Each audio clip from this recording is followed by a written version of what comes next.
ഇന്നിപ്പോൾ പ്രിയങ്ക ഗാന്ധി വന്നു. പ്രിയങ്ക ഗാന്ധി വരുമ്പോഴും ആ ചൂരൽമല മുണ്ടക്കയിൽ പുനരധിവാസ പാക്കേജ് നടപ്പാക്കുന്നുണ്ട്. കേന്ദ്രം ഒറ്റ രൂപ പോലും തന്നിട്ടില്ല.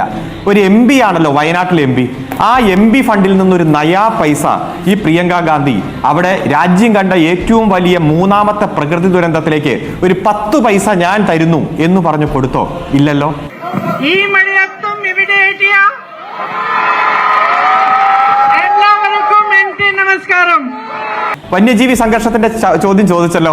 ആ വന്യജീവി സംഘർഷവുമായി ബന്ധപ്പെട്ടുകൊണ്ട് ഏതെങ്കിലും തരത്തിൽ പ്രിയങ്ക ഗാന്ധി ഇന്ത്യയുടെ പാർലമെന്റിൽ ഒരു പ്രമേയം കൊണ്ടുവരികയോ അതുമായി ബന്ധപ്പെട്ടുകൊണ്ട് ഒരു സമരത്തിന് നേതൃത്വം കൊടുക്കുകയോ ചെയ്തിട്ടുണ്ടോ?